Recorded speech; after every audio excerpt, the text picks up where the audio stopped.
amazing Ayanna Pressley. So I want to just properly introduce you. Ayanna Pressley is, as everybody knows, a member of the United States Congress and the House of Representatives. She was elected with that whole group of inspirational folks, and in particular, inspirational women. And she has just taken the Capitol by storm. She has been a leader on so many issues. I have worked with her on issues that relate to maternal mortality and Black maternal mortality.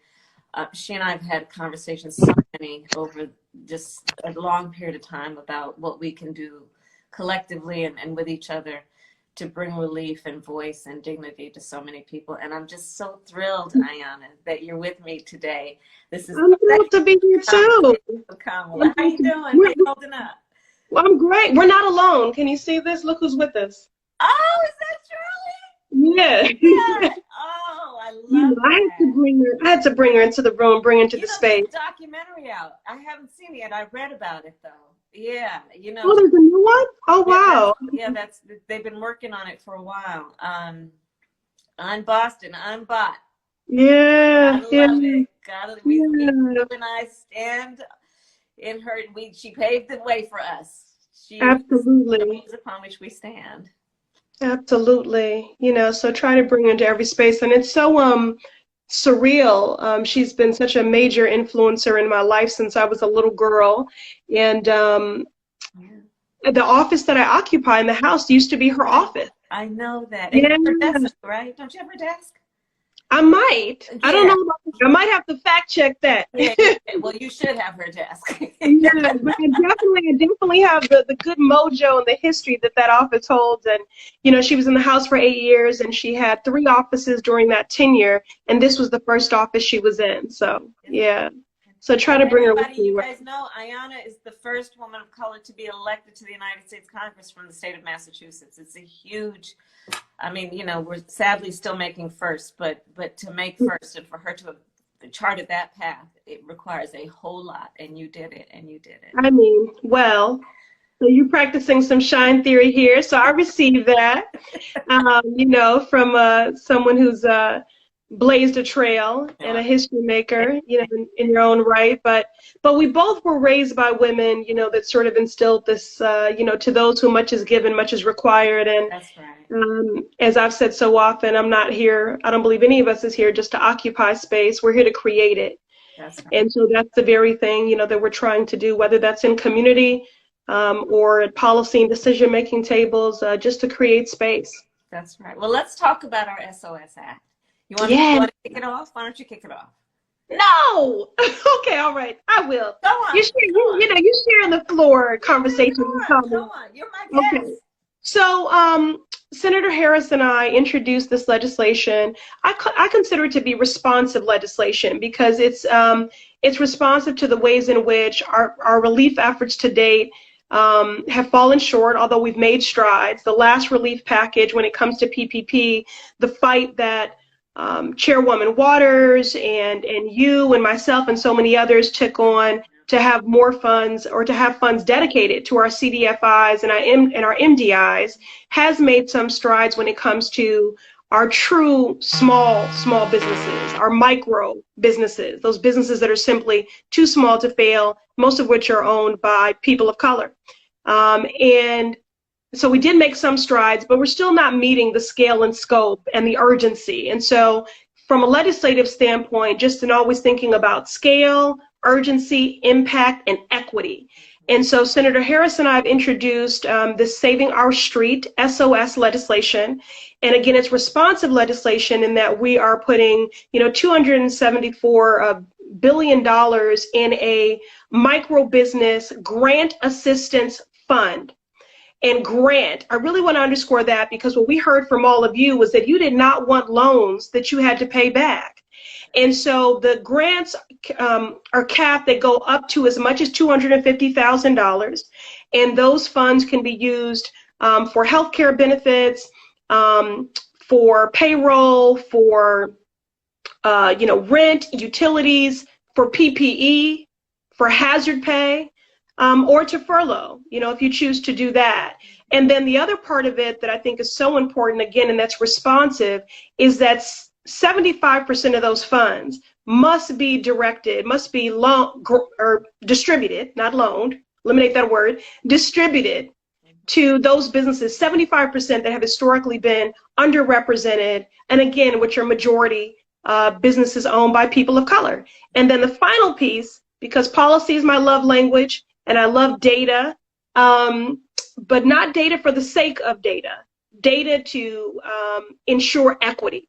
And so we also, in our Saving Our Street legislation that Senator Harris and I have introduced together, require reporting on who these grants are going to, based on industry, on gender, on race, and geography. And so that transparency gives us the accountability and the oversight to recalibrate in real time. You know, if you think about what happened with Potbellies and Shake Shack and Ruth Chris, those are publicly reporting companies. That's the only reason we even knew that happened. Myself, Representative Greg Meeks, Senator Harris, we've been pushing the Secretary of Treasury, Secretary Mnuchin, for a long time to give us that transparency in real time, to demand that the lenders enforce fair lending laws. But that guidance was not given. And so that's why we've introduced this bill, and I'm so grateful for your partnership on this. And you know, we're doing everything in our power. We have robust sponsorship, co-sponsorship already. So that just speaks to the great need, given the great response. That's right. And so, for example, when Representative Pressley was talking about the CDF, the Community Development Financial Institutions, so it's the local banks, right? It's the community banks. So many of our minority and women-owned banks or businesses, they bank with the community bank, right? And what we saw as the Paycheck Protection Program, the PPP, was rolling out is that 90% of our minority and women-owned businesses did not get the benefit of it. So we got together and said, well, hold up. You know, we need to save the business down the street. That's why it's called Save Our Street. Yes. It's about save the business down the street. Not Wall Street, but Main Street. Save the barbershop, the beauty salon, the flower shop, the bodega, right?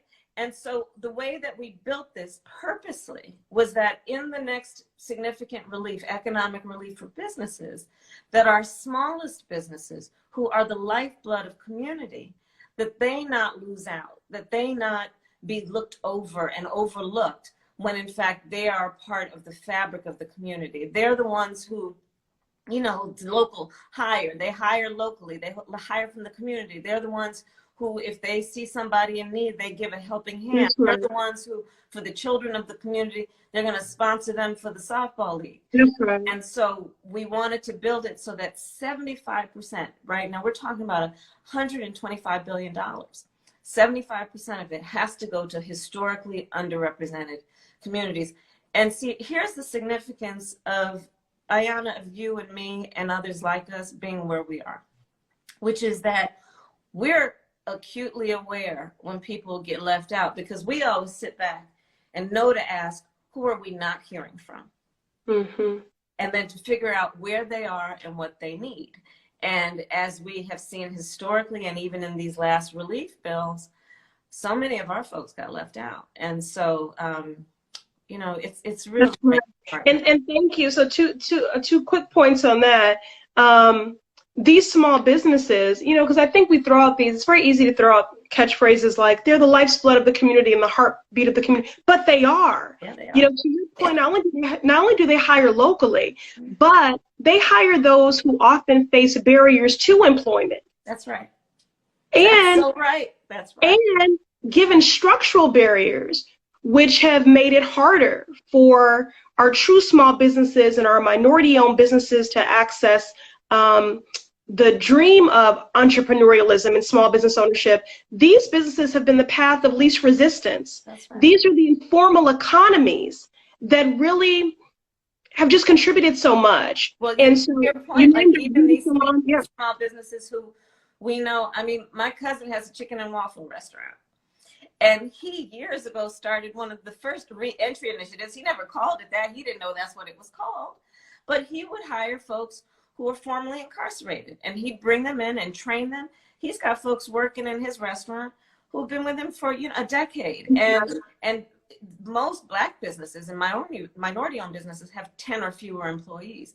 And That's we right. need to recognize who they are and carve out policy around supporting their specific needs, to your point, and not looking at only the ones, because and part of what's excluded from our bill, guys, is that publicly traded companies are not part of this. They're not going to get the benefit of this. This is for real small businesses. That's right. And thank you for, I love my sister here because she's so polite in I offered incorrect data point and she corrected it just so, with great grace and eloquence. She didn't want to call me out. She didn't want to call me out. I said the amount for the mic. I was so excited. And I said the amount for the micro business, the grant fund. And I saw her look down, and I said, wait a minute, did I get that wrong? And so we want to make sure y'all get the number, okay? This is a micro business assistance fund. It's a grant fund. It's 124.5, okay? 124.5 billion. And because we're on live, she couldn't text me and be like, girl, you got that wrong, right? So she just very subtly corrected that. So appreciate you. Thank you for your grace there. And again, it provides support up to $250,000. So, and I'm glad you mentioned restaurants, because that's what I was going to say as you were naming beauty salons and barbershops and bodegas. I have wanted to just be sure to also lift up our restaurants. And the last thing I'd say about this, there's a local organization here called BECMA, the Black Economic Massachusetts Alliance. It's an economic justice effort here. And the head of it wrote an op-ed recently for our Black newspaper, the Bay State Banner, and it was just like, listen, we should be fighting for Black businesses and Black families. And the reason I want to lift that up is because sometimes in politics, there are these false binary choices that are created. And it's like, either you're going to fight for families or you're going to fight for business. And I just reject that. It isn't or, it is and we cannot see these businesses simply for the utility role they play. They have families too. That's right. And what we know is when you talk about, progressive politics and you talk about what we need to do in terms of being progressive, the families that we're talking about want access to capital. They want access to an ability to create and build wealth in their homes and their families and their neighborhoods and their community. And these small businesses, therefore, are inextricably linked to everything they have in terms of aspirations for themselves and their children. Absolutely. How was your Mother's Day? Oh, thank you for asking. You and I are both the unfortunate members of a club that you never want to join. It is a tough thing to be a motherless child, even as a grown-up. And, I hope that every day in word and in deed, I'm delivering a love letter to my mother. May she rest in peace and power. She gave me my roots. She gave me my wings. I miss her every hour of every day. Yeah. But I had a great Mother's Day. That painting that I just showed you, that's actually from one of my Link sisters. Her name is Rhonda Brown. She's a Link sister out of Chicago. She painted that. And my husband. I'm one of your Link sisters. Oh, our Link sister. That's yes. Right. Okay, don't get at me. Okay. Okay, so one of our Link sisters, Rhonda Brown out of Chicago, she gifted this to me shortly after my election. And my husband had it framed for me for Mother's Day. That's yeah, so that was one. I had a great, I felt very loved, very, very catered to, very appreciated. My husband even gave me a pedicure.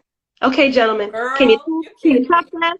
The spa, foot bath, everything, No, there's the pumice husband to help me dye the back of my head. That's true love. It's true love. It's true love. True unconditional love. That really is. Yeah. Down to your tippy toes. Yeah.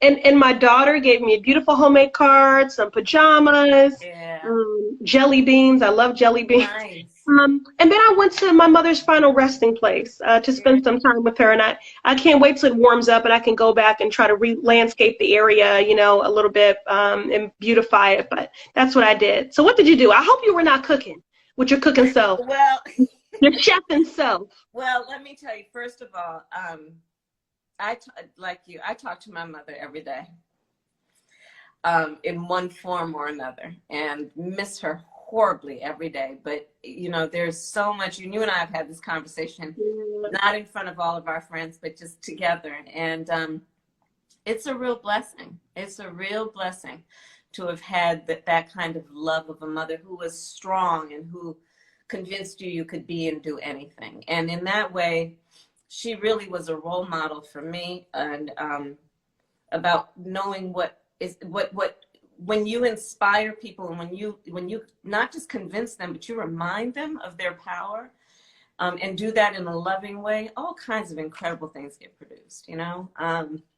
I loved your post about her. I loved your post about her.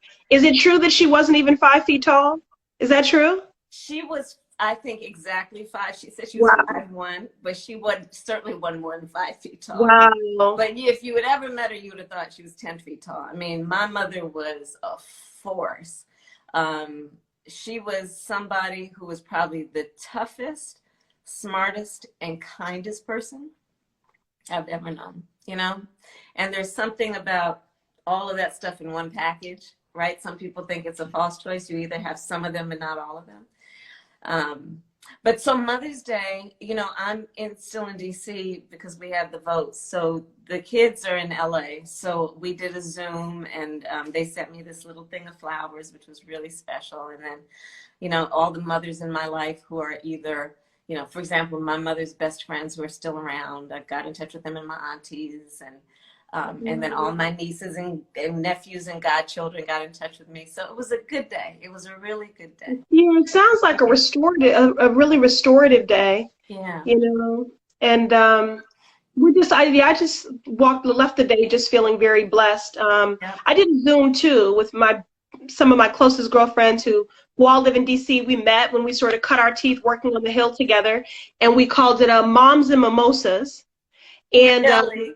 yeah, and you know, I have to say, this says something about mom life for all the beautiful parts of it, and as restorative and as rewarding as it is. That I asked everyone, what did they want? What did they tell their family that they wanted? And the most common response was a nap. So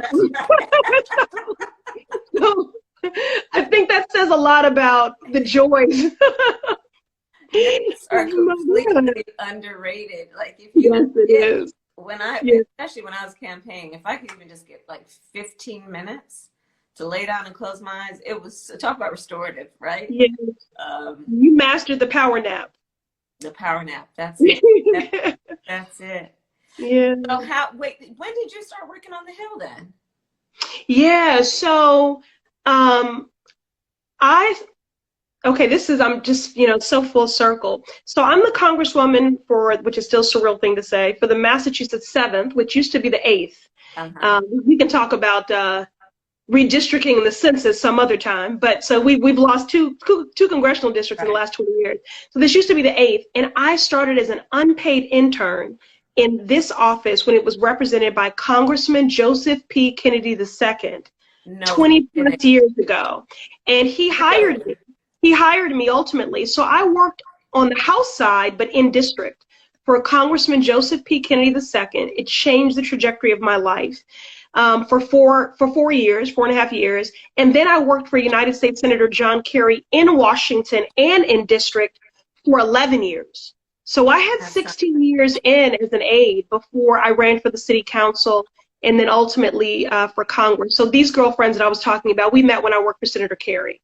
Yeah. My goodness. And you now run the office you interned in. Again, it's very full circle, and I'm glad that we pay our interns, okay? Because I worked 3 paying jobs to support that unpaid internship because I wanted to get the education, because I wanted to give back to my community, and it changed my life. When I say policy is my love language, I mean that in every way, because doing constituent services work, being a Social Security liaison for our most vulnerable, our seniors, our veteran constituents coming in. That's what taught me the impact of policy in real time, the impact of redlining.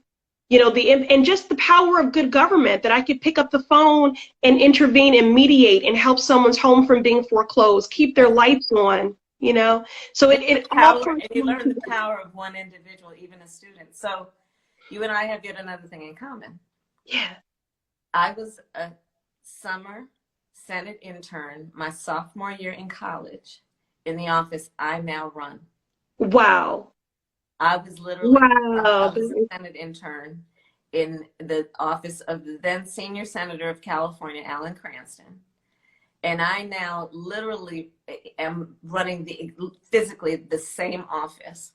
Wow. And Now, you never could have predicted that. That is just surreal. like you said, full circle, right? Yeah. It really does speak to also the opportunities that someone of that age, I don't know, I think I was 18 at the time.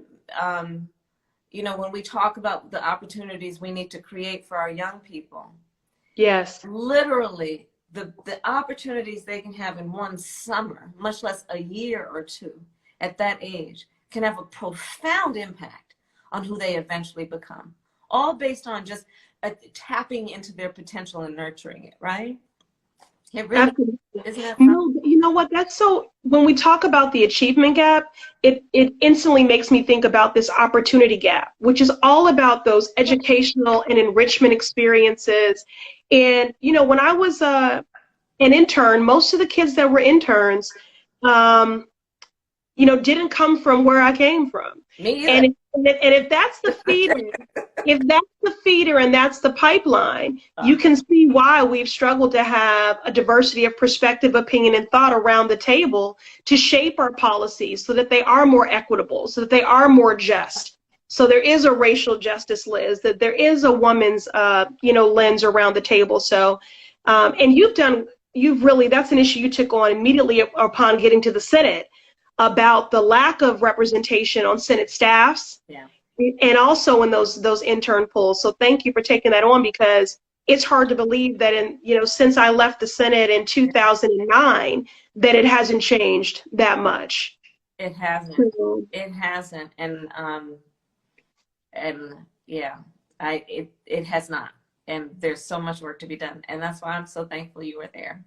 I'm so thankful you were there. Let's talk about racial disparities. Yeah. And in terms of just COVID and what you're seeing in Massachusetts, what I'm seeing in California, what you and I are seeing in DC in terms of the acknowledgement of the issue and the failure to acknowledge the issue. You want to talk a little bit about that? What's been your experience so far in these last couple of years? So let me just say this. It was true before Trump. It was true before COVID.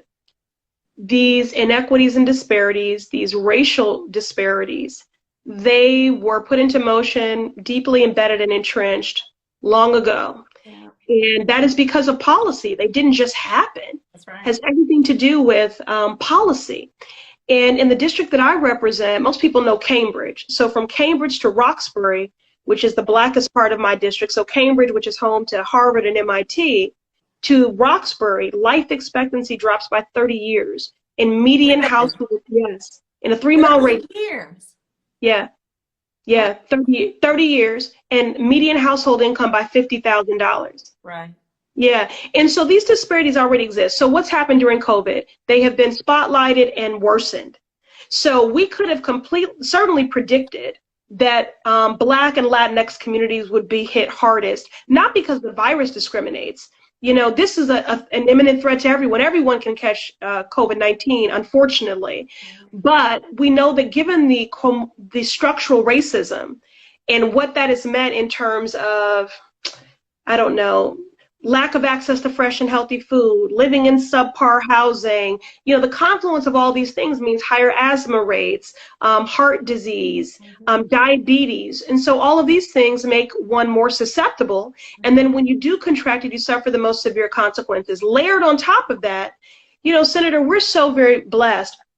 Only 1 in 5 Black and Latin and Latinas, only one in 5 Black women and Latinas can work from home. 1 in 5. I know. So we dominate the essential workforces, which, by the way, were always essential, even though we've treated them as if they're disposable. Society, not you and me. But And we're at we're more exposed because we dominate those essential workforces. And so early on, you and I began banging the drum for the need to collect racial data in real time, to disaggregate it, to publicly report it, to ensure that there would be an equitable public health response when it came to testing and to treatment.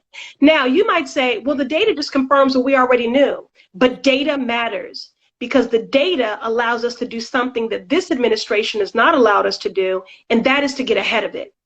And to ensure that the resources follow the data, the most vulnerable communities. It allows us to see what are the hot spots, what are the trends. And now that our bill was included in the last relief package and married with $1 billion, I got that number right, Kamala, $1 billion in resources, we can do the mobile testing, we can do contact tracing, we can do antibody testing, we can ensure more equitable access to testing, period. And so that was a victory. And I think it's important to highlight that even in the midst of such unprecedented hurt, that we are as strong as the will of the people. And when you guys back us up and when we go to the mat for you, we can be victorious. And that was a win because that is now federally mandated. That data is being collected in every state. And here's the thing also about it. It is also about, we've always known these things. And now we have the numbers to back it up. So it is not just an emotional plea. It's not about begging people to be fair or to recognize our pain. The numbers speak for themselves. And the numbers alone will have to compel action, even when there are those who otherwise would not care, right? We can't always be dependent and reliant on people to care about inequity. They should, we're gonna always fight for that, but we also need other tools to make sure that equitable distribution happens, and the data is another way to do that. So we are still gonna try and convince people in the interest of fairness and justice and what is right morally and otherwise. But now we have the tools, because to your point, I mean, Ayanna, one of the things is you know, they're calling folks essential workers, and it's heartening when people are playing music at a certain time of day and honking their horns and the kind of celebrations organically that are popping up to help or to support and applaud the work of essential workers. But on the other hand, there is another way that we can think about essential workers based on how policymakers in DC have been treating them, which is as though they're sacrificial workers. That's right. And that ain't right. And we cannot, there should be no population of people that we are willing to sacrifice for the well-being of others. But here's the thing, though, again, these injustices existed long before COVID. That's right. And you and I have been on the front lines and in partnership with many in the fight for a living wage, in the fight for access to health care, for people to see the dignity of all work, for predictable work schedules, for childcare, for all of these things, right? You know, that's why we did introduce an Essential Workers Bill of Rights for that very reason, because there should be hazard pay. There should be PPE. Explain hazard pay. Explain hazard pay.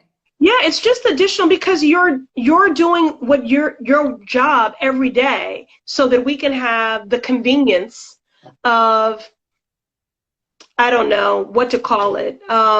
Safety. Yeah, of safety, you know, in the interest of public health and still have the things that we need to be able to eat and all these other things. You know, you should be paid more because you are risking your life to do to be of service to community. That's right. And so the Essential Workers Bill of Rights is about, you know, transparency in testing. So, you know, if you're working with other people who've tested positive, it's about the personal protective equipment, PPE, to keep you safe. Okay. It's about hazard pay. It's about paid sick leave, about paid family medical leave, because Kamala, you and I have both been caregivers. And unfortunately, because of this pandemic, more and more people are having to be caregivers. Right. And I mentioned to you before, you know, I had a mom who called me 11 o'clock at night. We all get these calls, single mom, young daughter, just like the family model I grew up in. And she said, I'm an essential worker. I don't feel well. and the schools are closed. The schools are closed, and there's no one that I can leave my daughter with. I can't bring her to work. Can you promise me that if I don't go to work tomorrow, that I'll still have a job? Right. And I couldn't promise her that. I know. And she had no one else to watch her daughter, was afraid she'd lose her job, not be able to pay the bills. And so these are the sorts of things, if we already had paid sick leave, if we already had paid family and medical leave, that's right, we would be better weathering this storm. And so this does, in this acute moment, afford us the opportunity to advance some of these things in the name of justice that we've long been fighting for. That's right. You know, and there is something to be said about, again, it just kind of tying together our conversation in terms of saving community, right? Including the businesses that help that community thrive. That's right. Acknowledging family and those from whom we come and those for whom we have responsibility to take care of, right? And I mean, disparities. There is so much about life experience that has an impact on how we perceive what we are seeing, and you being in the United States Congress in a voice of profound leadership with the experiences that you've had, but also with the perspective you bring to it and the ability to really see the world in full dimension and in all of its complexities. Your leadership has been extraordinary, and I can't thank you enough. I can't thank you. It is so wonderful to work for you, with you. No, we work for each other. We work for each other, but we work for each really other. Absolutely. Amazing. So, okay, here's the thing. I want to close out our conversation, and this is a question that I've been asking people for this conversation. What in the last week or so made you laugh or brought you joy? I think you've already shared a bit of it. Okay, I'm so glad you asked this. Okay, so and as I shared with you, offline, after my swearing in DC, I had a ceremonial community swearing in, and I worked with community members and wrote a pledge, an oath that we would take together, because we have to do this work together. Right. And one of the tenets of the pledge was that I will inform joy, as it is a necessary act of resistance. And it is important that although joy can happen organically, that we're intentional about informing that joy, because we need to resist isolation and fear and hate and all those other things. And so how have I intentionally informed joy? First, the thing that gives me the most joy is laughter. And my husband and my daughter make sure I don't take myself too seriously. So they bring a lot of laughter. And we've been playing cornhole. Have you ever played this game? No. Okay. What is it? Okay. It's like a beanbag tossed into like a wood board that's So that's called. Yes. Right. Okay. And so since we haven't been outside, we set it up in our house. And so. Right. And these two are very competitive. Connect Four, we play a lot of Connect Four. Right.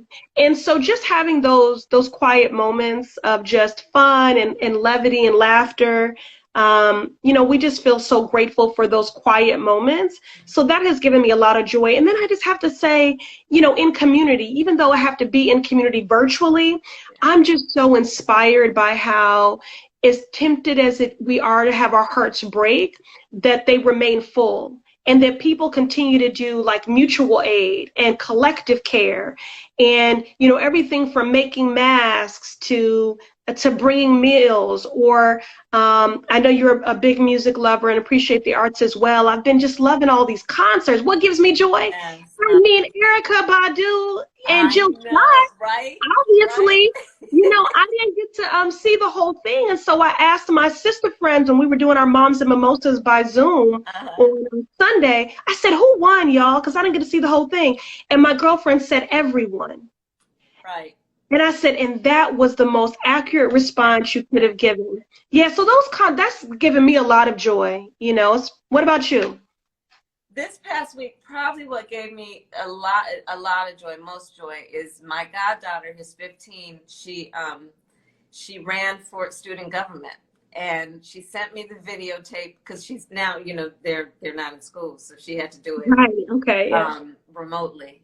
And then we had a whole conversation about whether she wins or not, what that would mean in terms of putting herself out there, and her courage to do that.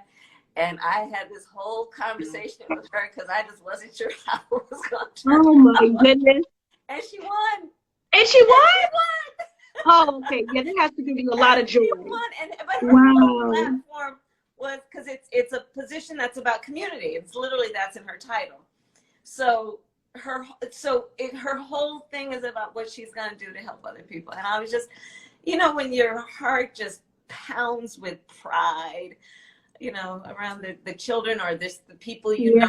And anyway, so that was a wonderful moment for me. Well, that gives me joy too. Well, congratulations to her.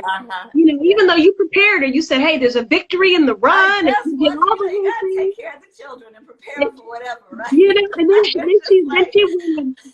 I wasn't sure how it would turn out.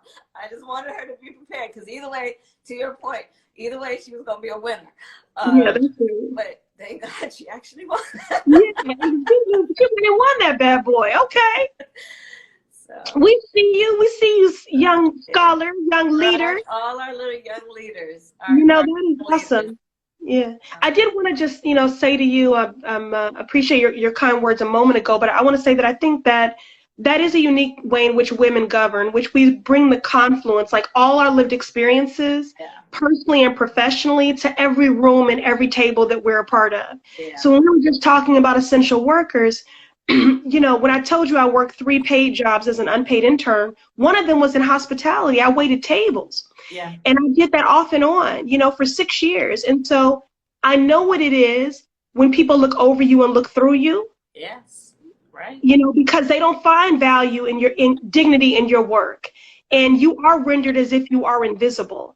And you have certainly had those moments. We've all had those moments. And so I do believe the people closest to the pain should be the closest to the power, driving and informing the policy making. And so I just want everyone that's watching this live to know that even when you are not with us, you are with us, because we are bringing you to every table, to every room. And we love it when you show up and you're right alongside there with us. But just know we don't even need you to prompt us, that we're going to fight for you and bring you into every room that we're in. So thank you. Well, nothing need more be said. This is the amazing Ayanna Pressley, and thank you, everybody. Be well, be safe. Talk to y'all soon. Okay. Bye, y'all. I'll see you later. I'm checking out that chicken and waffle restaurant next time I'm on the West Coast. In Oakland, California, Square. Okay. Okay. All right. Bye. Thank you. Thank you, Senator.